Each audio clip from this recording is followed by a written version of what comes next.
So we are on day 9 of a 12-day camping trip to Buena Vista, Colorado. So far, I've stayed in the Badlands of South Dakota, about an hour outside Billings, Montana, Cody, Wyoming, Pinedale, Wyoming, and last night,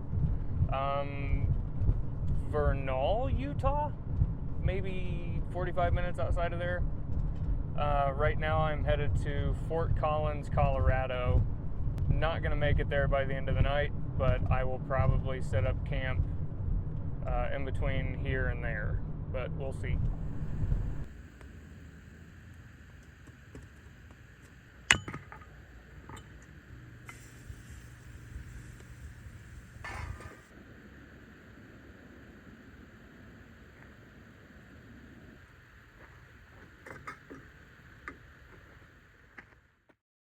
I guess this video is for widowers, and maybe it'll help some people that have widowers in their life.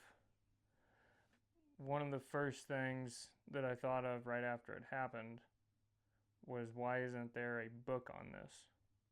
Why isn't there anything on it?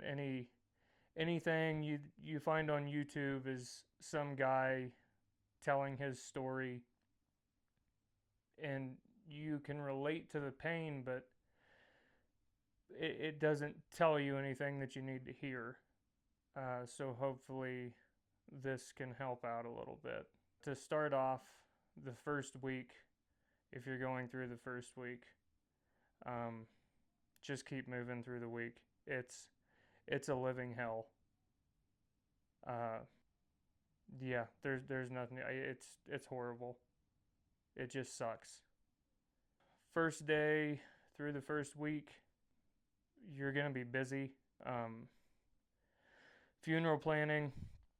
I mean, it's something you're gonna have to do. Make sure you're getting enough sleep.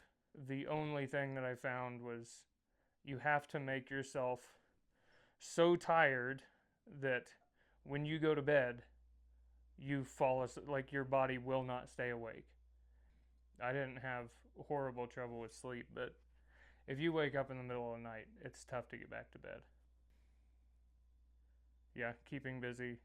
I didn't have a problem with this, but drinking, you got to get that stuff away from you, because you're going to have some dark thoughts. Anytime that you don't have to be alone, get somebody around you. Doesn't matter who it is. I had my brother-in-law stay the night for probably the first 2 weeks, maybe week. But he was over all the time, and he still comes over all the time, and it's 5 months right now. This is a big one. Well, you're going to get to a point, and it's not really getting to a point, it's constant. You don't want to be here. You just don't want to be on this earth. There's nothing here. There's nothing left. And if you've got kids, maybe kids make that better. I don't. But the way that I put it in my mind was, if I was to leave this earth from my own doing, then that's kind of a breach of contract, and I might not be able to get to see her again. And that's kind of the only thing that I'm living for right now, is to get to the end naturally. If you don't have God in your life, you might want to start on that, because there's nothing else. The next one on here, food. If people offer you food, take the food and make sure you eat. It's kind of a big deal that you wouldn't think about, but I showed up to work one day and I was talking to a buddy, and he kind of looked me up and down and he goes, "You need to eat something." And I thought about it, and it had been like 2 days since I ate anything. And you just don't think about it. But it's definitely something that you need to eat at a certain point in the day, every day.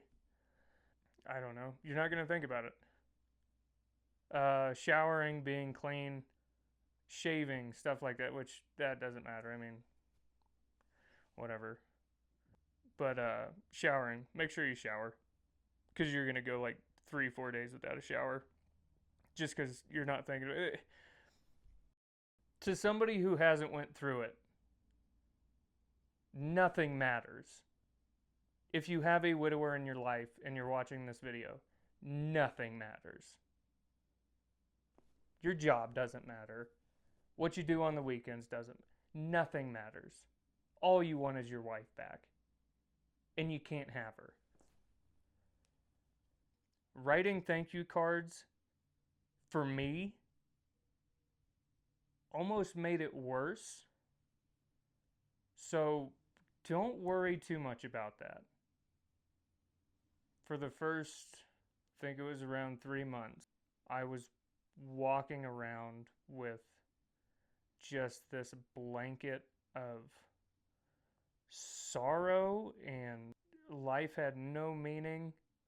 I didn't want to be here.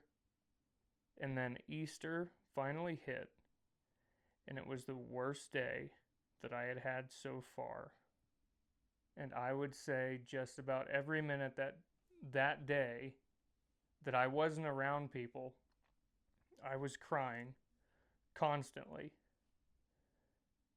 And you get to a point where you're so low, where you feel like you could just let go. And that's what it felt like. I know there's a giant part of a lot of people that want to take yourself off this earth. Just don't. People care about you. Stick around for everybody else. We're all going to die at some point. You're going to be with them someday. Just don't do it yourself. If you are a person who has a widower in your life, we see the world in a completely different way than you do, and we will never see it in the same way that you do again. The only thing that you can do is support what that person is doing. A year ago was the first day of our honeymoon, and this cabin I'm in right now was her Christmas present to me this year. And on June 6th or 7th, I just decided to get the lonely part out of the way and take a camping trip to finally get me ready for this. And if you are somebody that can do that, especially around your anniversary, it did help. It helped a lot. There was, I think, 10 or 11 days to get used to it. And then showing up here for the anniversary, I could breathe a sigh of relief. So if you can do something that makes the holidays easier leading up to them, or the anniversaries easier leading up to them, try to do that. If you can do the camping thing, do that. I guess the last thing I'll leave with is make sure you have people around you, if you're lucky enough to have them. If you've got close friends or family, try to keep them around. Hopefully this helps a couple people, even just a couple.